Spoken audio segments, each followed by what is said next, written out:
오늘 주시는 하나님 말씀은 고린도후서 7장 2절부터 16절까지 말씀입니다.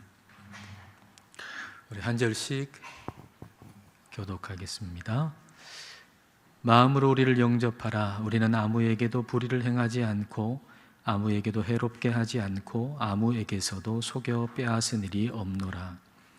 내가 이 말을 하는 것은 너희를 정죄하려고 하는 것이 아니라 내가 이전에 말하였거니와 너희가 우리 마음에 있어 함께 죽고 함께 살게 하고자 함이라.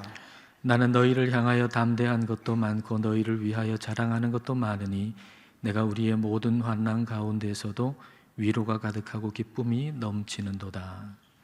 우리가 마게도냐에 이르렀을 때에도 우리 육체가 편하지 못하였고 사방으로 환난을 당하여 밖으로는 다툼이요 안으로는 두려움이었노라. 그러나 낙심한 자들을 위로하시는 하나님이 디도가 오므로 우리를 위로하셨으니 그가 온 것뿐 아니요 오직 그가 너희에게서 받은 그 위로로 위로하고 너희의 사모함과 애통함과 나를 위하여 열심 있는 것을 우리에게 보고함으로 나를 더욱 기쁘게 하였느니라. 그러므로 내가 편지로 너희를 근심하게 한 것을 후회하였으나 지금은 후회하지 아니함은 그 편지가 너희로 잠시만 근심하게 한 줄을 알미라. 내가 지금 기뻐함은 너희로 근심하게 한 까닭이 아니요 도리어 너희가 근심함으로 회개함에 이른 까닭이라. 너희가 하나님의 뜻대로 근심하게 된 것은 우리에게서 아무 해도 받지 않게 하려 함이라. 하나님의 뜻대로 하는 근심은 후회할 것이 없는 구원에 이르게 하는 회개를 이루는 것이요 세상 근심은 사망을 이루는 것이니라. 보라, 하나님의 뜻대로 하게 된 이 근심이 너희로 얼마나 간절하게 하며 얼마나 변증하게 하며 얼마나 분하게 하며 얼마나 두렵게 하며 얼마나 사모하게 하며 얼마나 열심 있게 하며 얼마나 벌하게 하였는가. 너희가 그 일에 대하여 일체 너희 자신의 깨끗함을 나타내었느니라. 그런즉 내가 너희에게 쓴 것은 그 불의를 행한 자를 위한 것도 아니요 그 불의를 당한 자를 위한 것도 아니요 오직 우리를 위한 너희의 간절함이 하나님 앞에서 너희에게 나타나게 하려 함이로라. 이로 말미암아 우리가 위로를 받았고 우리가 받은 위로 위에 디도의 기쁨으로 우리가 더욱 많이 기뻐함은 그의 마음이 너희 무리로 말미암아 안심함을 얻었음이라. 내가 그에게 너희를 위하여 자랑한 것이 있더라도 부끄럽지 아니하니 우리가 너희에게 이른 말이 다 참된 것 같이 디도 앞에서 우리가 자랑한 것도 참되게 되었도다. 그가 너희 모든 사람들이 두려움과 떨므로 자기를 영접하여 순종한 것을 생각하고 너희를 향하여 그의 심정이 더욱 기뻤으니. 함께 읽겠습니다. 내가 범사에 너희를 신뢰하게 된 것을 기뻐하노라. 아멘. 프랑스 철학자 사르트르의 닫힌 방이라고 하는 희곡에 아주 유명한 문장이 있죠. 지옥 그것은 타인이다 라는 문장입니다. 우리에게는 타인은 지옥이다 라는 것으로 더 많이 알려져 있습니다.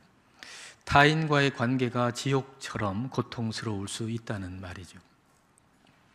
이 희곡 속에 세 사람이 닫힌 방 속에 갇힙니다. 거기에는 창문도 없고 거울도 없습니다. 처음에는 좀 서로 경계하지만 곧 서로의 관계 속에 깊이 얽매이게 됩니다. 거기에 창문이 없으니까 어디 다른 데를 볼 수가 있나요? 그들의 눈에 보이는 모든 세계는 그 방이 전부이고 거기 있는 사람이 전부입니다. 거기에 거울이 없으니까 나를 볼 수 있는 길이 없잖아요. 내가 누군지를 볼 수 있는 유일한 길, 내가 누군지를 알 수 있는 유일한 길은 나를 향한 다른 사람의 시선을 통해서 나에게 주는 다른 사람의 평가를 통해서 내가 누군지를 알 수 있는 겁니다. 그러니까 내가 누군지를 아는 것이, 내가 누군가라고 하는 것이 다른 사람의 시선이나 다른 사람의 평가 속에 갇혀버리는 것이죠. 얼마나 고통스러운 일입니까? 그럼에도 불구하고 그들은 깊은 관계 속에 서로 얽혀 있기 때문에 나중에 그 방에서 나갈 수 있는 문이 열리지만 아무도 거기서 나가지 않습니다. 혼자 있는 것은 더 고통스러운 일인 것이죠. 이게 바로 하나님 없는 인간관계를 이야기해 주는 것입니다. 하나님 없는 인간관계라고 하는 것은 혼자 있으면 외롭고 같이 있으면 괴로운 것이죠. 내가 누군가라고 하는 것을 알 수 있는 유일한 것이 이 다른 사람을 통해서, 다른 사람의 시선이나 평가를 통해서 나를 알 수 있는데, 내가 혼자 있을 때 내가 누군지를 모르니 그런 의미에서 외로울 수밖에 없고, 내가 누군지를 알려주는 다른 사람의 시선이나 다른 사람의 평가, 나를 평가하고 나를 바라보는 그 사람이 온전한 사람이 아니라는 데서 같이 있으면 괴로울 수밖에 없는 겁니다. 하나님 없는 인간관계는 혼자 있으면 외롭고 같이 있으면 괴로운 것이죠. 그런데 하나님이 원하시는 건 이게 아닙니다. 하나님은 우리를 창조하신 분이잖아요. 하나님은 우리를 창조하셨어요. 하나님은 사람을 만드셨어요. 그래서 사람은 내가 누군지를 타인의 시선이나 타인의 평가에 의해서 알 수 있는 것이 아니라 하나님으로부터 내가 누군지를 알 수 있는 겁니다. 그래서 하나님을 믿는 사람은 혼자 있어도 외롭지 않습니다. 왜냐하면 하나님과의 사랑의 관계 속에서 내가 누군지를 분명히 알고 있기 때문입니다. 그런데 왜 하나님은 우리를 홀로 두시지 아니하고 같이 있게 하셨을까요? 창세기 1장 27절에서 한번 답을 찾아보십시다. 자, 같이 읽을까요? 하나님이 자기 형상 곧 하나님의 형상대로 사람을 창조하시되 남자와 여자를 창조하시고, 남자와 여자는 분명 다르지요. 그런데 하나님께서 남자와 여자를 하나님의 형상으로 창조하셨다고 했습니다. 이 말이 무슨 말이겠습니까? 남자는 자기 혼자서는 결코 알 수 없는 하나님의 모습을 여자를 통해서 알 수 있다는 거죠. 여자는 남자를 통해서 하나님을 더 많이 더 깊이 또 알 수 있다는 것이죠. 서로를 통해서 하나님이 누구신가를 더 깊이 알아갈 수 있다는 것입니다. 그리고 두 사람의 연합을 통해서 하나님이 누구신가라고 하는 것을 세상에 분명하게 나타낼 수 있다는 말씀이죠.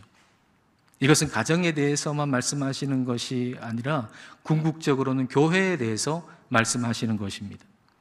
하나님은 왜 교회를 만드셨을까요? 교회라고 하는 것이 하나님을 믿는 자들의 모임이잖아요. 하나님을 믿는 자들의 공동체잖아요. 하나님을 믿는 자는 누굽니까? 하나님을 믿는 자는 내가 누군지라고 하는 것을 다른 사람의 시선과 평가로 정의하지 아니하고 하나님을 통해서 정의하는 사람입니다. 하나님을 믿는 사람은 성경 말씀, 하나님의 말씀을 통해서 내가 누군지를 정의할 수 있는 사람이 바로 하나님을 믿는 사람입니다.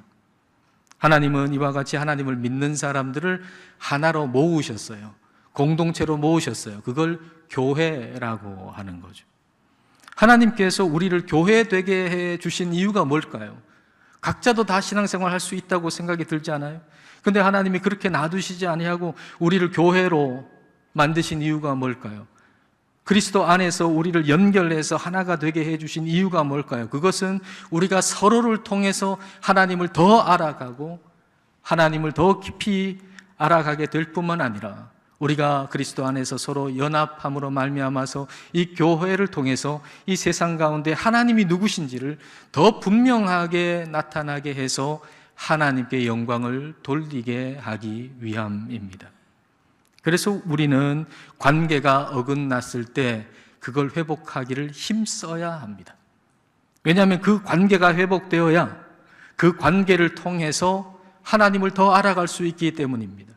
그리고 그 관계가 회복되어야 그 회복된 관계를 통해서 하나님이 누구신가를 이 세상 가운데 우리는 분명하게 보여줘서 하나님이 영광을 받으실 수 있게 할 수 있기 때문입니다.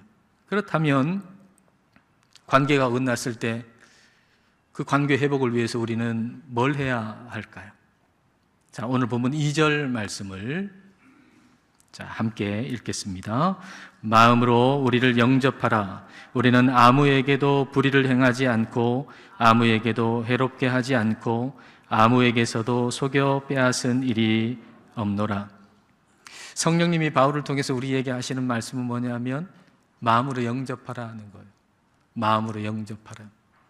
영접한다라고 번역된 코레오라고 하는 헬라어 단어는 공간을 남겨둔다는 말이거든요. 공간을 남겨둔다. 더 중요한 일을 위해서 사용 가능한 공간을 남겨둔다. 그러니까 마음으로 영접하라라고 하는 것은 너 마음속에 더 중요한 것이 일어날 수 있도록 마음의 공간을 마련해둬라. 그런 말씀이죠. 고린도 교회에 들어온 거짓 교사들이 있었는데 이 거짓 교사들이 이 사도 바울에 대해서 좋지 못한 이야기를 퍼뜨리기 시작했습니다. 바울이 불의를 행했다. 바울이 사람들에게 손해를 끼쳤다. 그리고 바울이 사람들을 속여가지고 금전을 갈취했다. 이런 소문들을 내기 시작한 겁니다. 아니, 바울이 복음을 전해가지고 세워진 고린도 교회의 성도들이 무슨 이런 말을 믿겠느냐 싶은데 한 번 듣고 두 번 듣고 세 번 듣고 듣다 보니까 그 말에 동조하는 사람들이 생긴 거죠. 그리고 어느새 그걸 기정사실화 해버리는 거죠. 그리고 이렇게 생각하는 겁니다. 바울 그 사람 상종 못할 사람이구만. 그리고 그들의 마음속에 바울을 위한 마음의 공간을 없애버리는 것이죠. 우리 마음속에 그 사람에 대한 공간을 남겨두지 않으면 그로 인해서 더 중요한 일이 일어날 수 없습니다. 마음의 공간, 마음에서 영접하라는 것은 더 중요한 일이 일어나기 위해서 마음의 공간을 두라는 것인데, 그런데 어떤 사람에 대한 공간을 내가 없애버린다는 것은 그보다 더 중요한 일이 일어날 수 있는 공간을 없애버리는 것입니다. 그럼 더 중요한 건 뭘까요?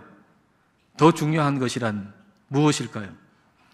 그 관계를 통해서 하나님이 하시는 일입니다.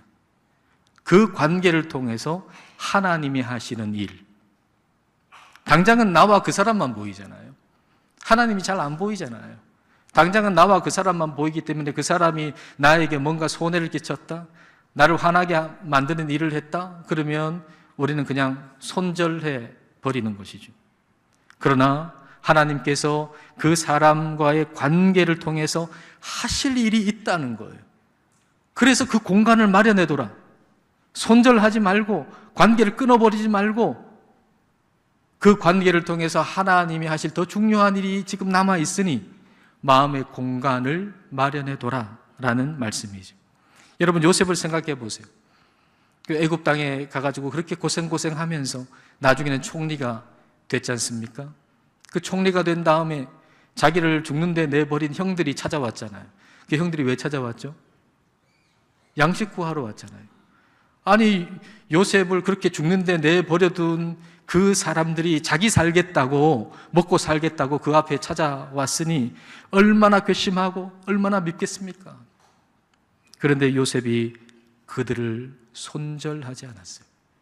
그들을 위한 공간, 마음의 공간을 여전히 비워두고 있었어요. 요셉과 형들의 관계를 통해서 하나님이 하실 더 중요한 일을 위해서 마음의 공간을 마련해 두고 있었다는 거예요.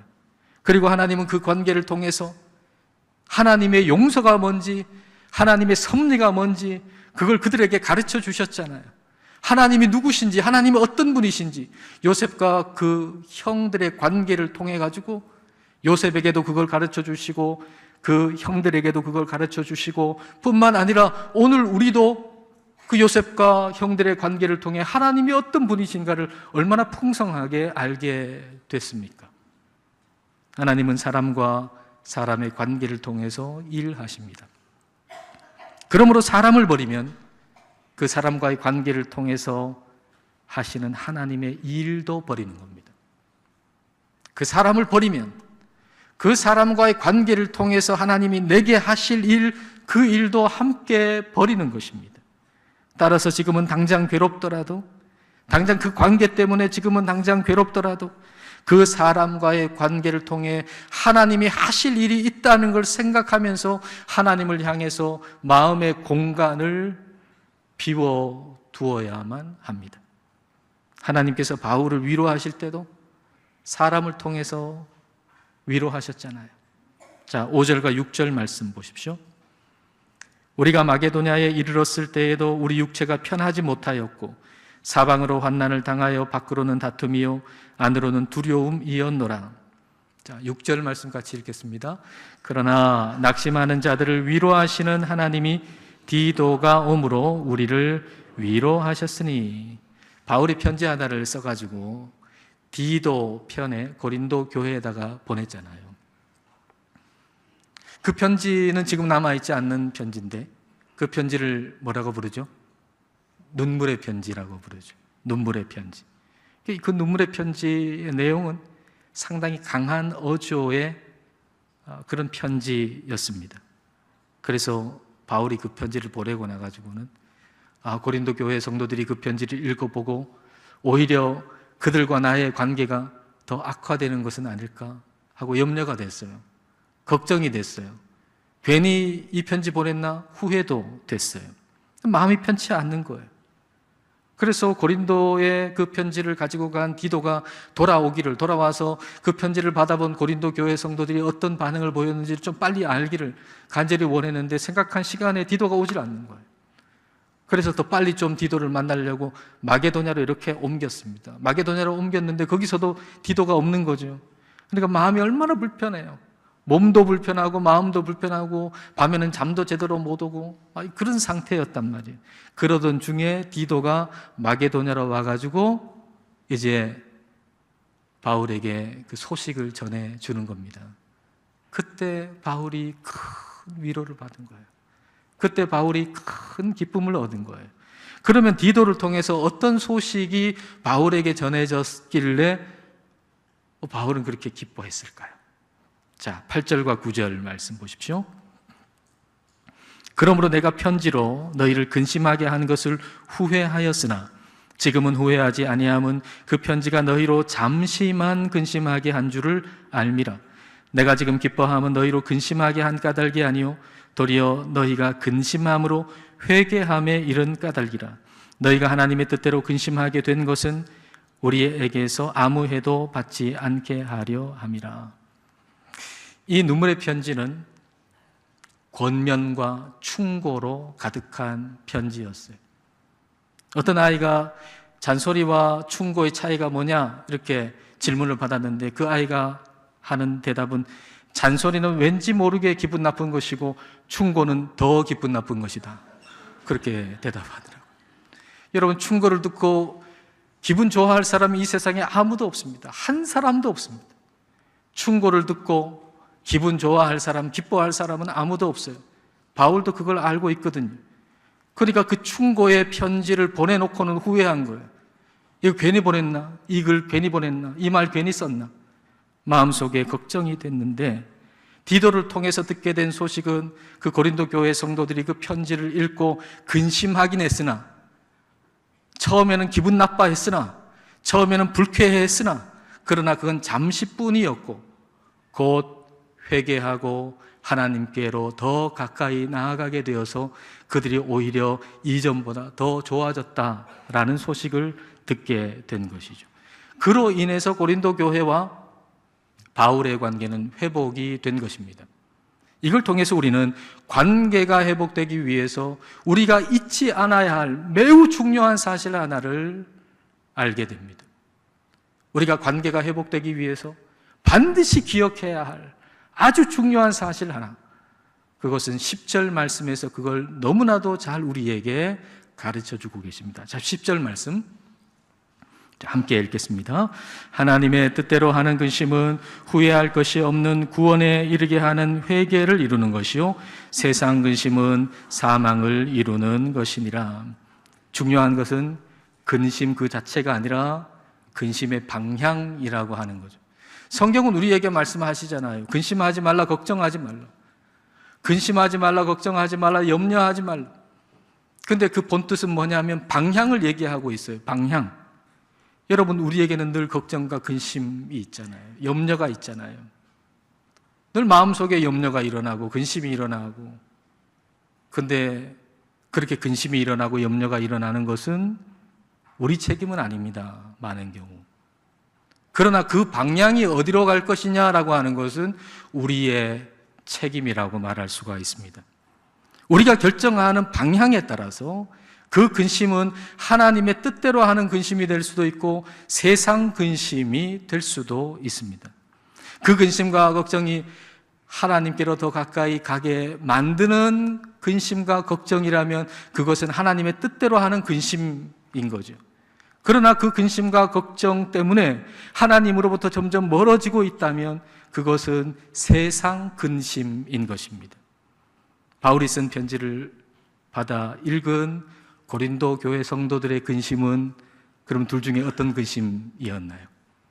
하나님의 뜻대로 하는 근심이었던 거죠. 여러분이 고린도 교회 성도 가운데 한 사람이다 라고 생각하시고, 그리고 고린도 교회에 여러분한테 바울이 편지를 썼는데 그 편지를 여러분 받아보셨다고 한번 생각해 보세요.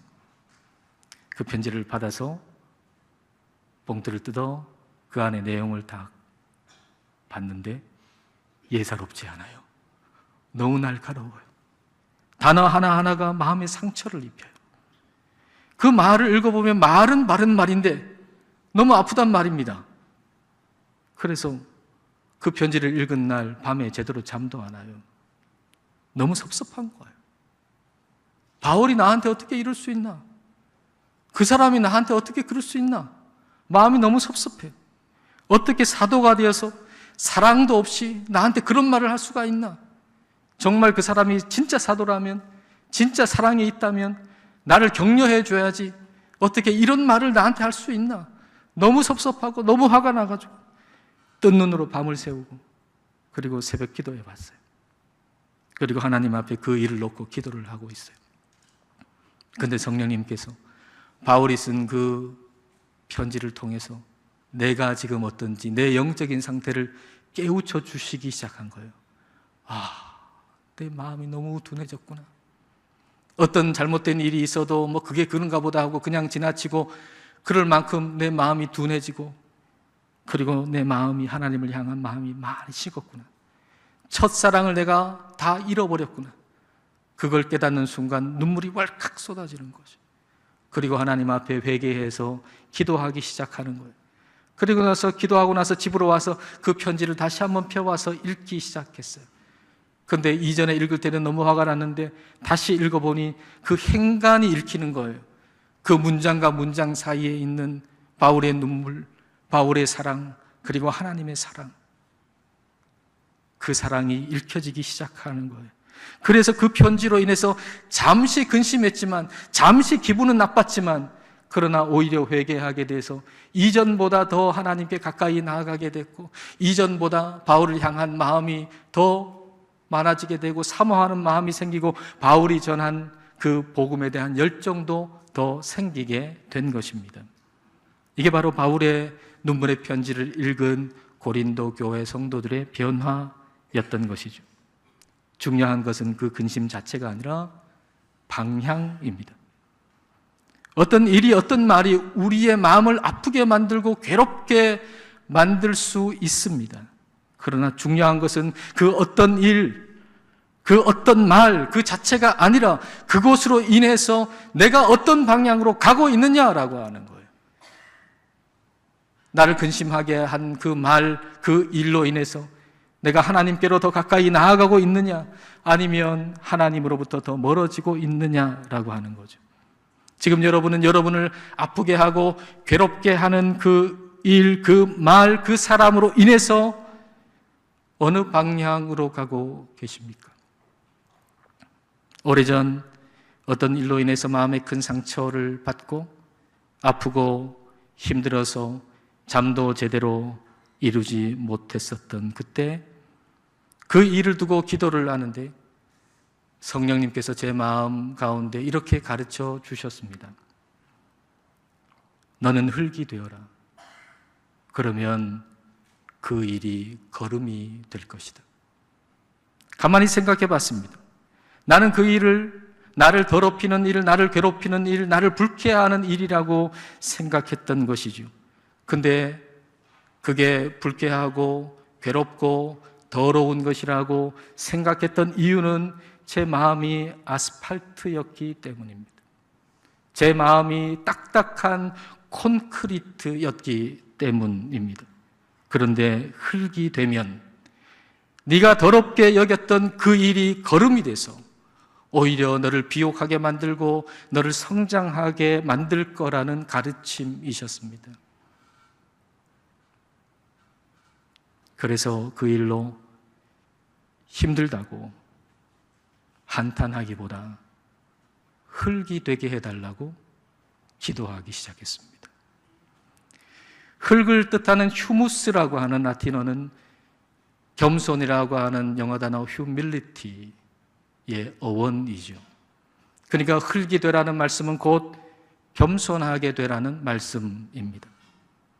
마음이 흙이 되지 못하고 시멘트 콘크리트로 살아가면서 그 사실도 모른 채 살아간 것에 대해서 회개하고 하나님께 더 가까이 나아가기 시작했더니 하나님은 정말 그 일을 걸음이 되게 해 주셨습니다.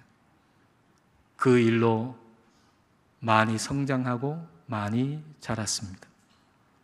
여러분 삶 가운데 어떤 일, 어떤 말, 어떤 사람으로 인해서 근심하고 있습니까? 상처가 되고 아프고 힘들고 괴롭고 화가 나고 불쾌한 일이 있습니까? 그 일 자체보다 그 일로 말미암아서 어떤 방향으로 가는가를 살피십시오. 우리는 말이죠, 어떤 어렵고 힘들고 나를 화나게 하는 일, 불쾌하게 만드는 일을 당하면 그 일에만 집중하거든요. 그 사건에만 집중하거든요. 아니요, 그 사건 자체보다 더 중요한 것은 그거로 인해서 내가 어떤 방향으로 가고 있느냐, 그게 더 중요한 것입니다. 그 일로 인해서 지금 여러분의 방향이 하나님으로부터 멀어지고 있다면, 그 사람에 대한 원망과 미움을 계속 키워가고 있다면 그건 세상 근심입니다. 교회 안에서 일어난 일이라고 해가지고 그게 하나님의 뜻대로 하는 근심이 아닙니다. 교회 안에서 일어난 일인데 그거로 인해서 하나님으로부터 멀어지고 있다면 그 세상 근심이요. 여러분의 회사에서 일어난 일인데 그 근심으로 말미암아 하나님으로께 더 가까이 나아가고 있다면 그건 하나님의 뜻대로 하는 근심입니다. 세상 근심은 사망을 이룬다고 말씀해 주시고 계세요. 세상 근심으로 우리가 얻을 건 사망밖에 없다는 것이죠. 관계의 사망, 사랑의 사망, 축복의 사망, 온갖 좋은 것에 대한 사망 말입니다. 여러분, 우리가 세상 근심으로 얻을 건 이런 사망밖에 없어요. 하나님의 온갖 좋은 걸 우리에게 주시기를 원하시는데 세상 근심만 하고 있으면 그 온갖 좋은 것들이 다 사망한단 말입니다. 그러나 그 근심으로 인해서 우리의 방향이 하나님께로 더 가까워지고 있다면 구원을 얻을 것입니다. 관계의 지옥에서 구원을 얻어서 관계 속에서 천국을 경험하게 될 것입니다. 성장이 없는 것에서 구원을 얻어서 우리는 성장하고 비옥하게 되는 경험을 하게 될 것입니다. 고린도 교회 성도들이 눈물의 편지를 읽고 잠시 기분이 나빴으나, 잠시 불쾌했으나, 그러나 콘크리트 같은 그 마음이 흙이 되고 회개하자 그로 인해서 비옥해지고 성장하게 됐습니다. 11절 말씀이 그걸 우리에게 가르쳐 주시는 거죠. 그 근심이 하나님의 뜻대로 하는 근심이 될 때 어떻게 성장하나, 어떻게 변화가 되나 11절이 우리에게 가르쳐 주세요. 자, 11절 볼까요? 조금 의역을 한 메시지 성경 번역으로 제가 한번 읽어드리겠습니다.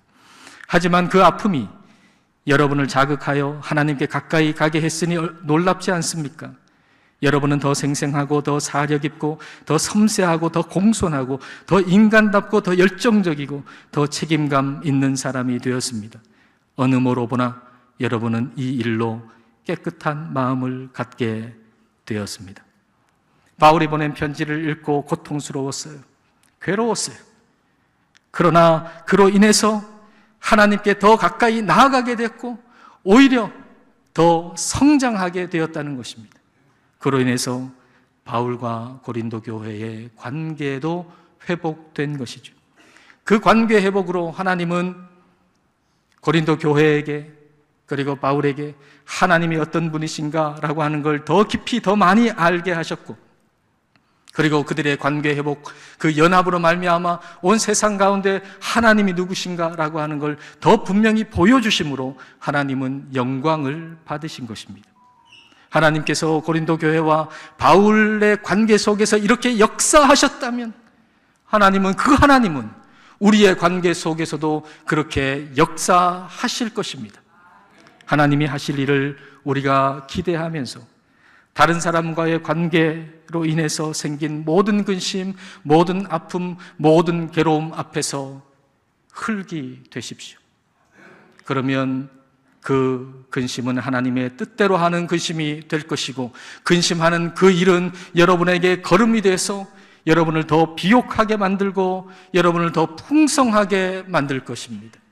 이와 같은 하나님의 은혜가 여러분에게 풍성하게 임하시기를 주님의 이름으로 축복합니다. 기도하시겠습니다.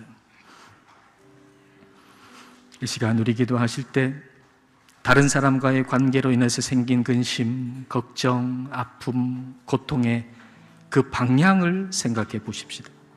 그 근심이 하나님께 더 가까이 나아가게 하는 하나님의 뜻대로 하는 근심이 되기를 기도합시다.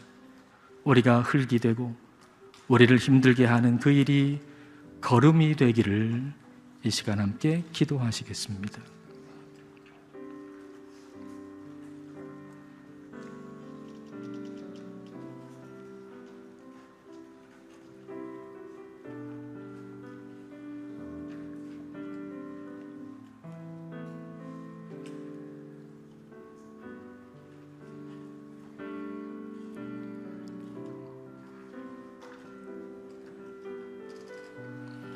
하나님 아버지, 하나님께서 우리를 창조하시고 우리를 그리스도 안에서 하늘 아버지의 자녀로 하나가 되게 하심을 감사드립니다. 그럼에도 불구하고 우리는 하나님 없는 사람처럼 혼자 있으면 외롭고 같이 있으면 괴로운 인간 관계 속에서 살기도 합니다. 성령님, 우리를 그리스도 안에서 연결하여 교회가 되게 하신 이유와 목적을 분명히 기억하게 하옵소서. 우리가 서로를 통해서 하나님을 더 깊이 알고 우리를 통해서 하나님이 누구신지가 온 세상에 더 분명히 나타나 하나님께 영광을 돌리게 하옵소서. 주님, 다른 사람과의 관계로 인해서 근심, 걱정, 아픔, 고통이 생길 때에는 그 방향을 생각하는 지혜를 주시사 하나님의 뜻대로 하는 근심이 되게 하옵소서. 우리의 마음이 흙이 되고 근심을 주는 그 일이 걸음이 되어 그 근심으로 오히려 더 비옥하게 되고 더 성장하게 하옵소서. 예수님 이름으로 기도드립니다. 아멘.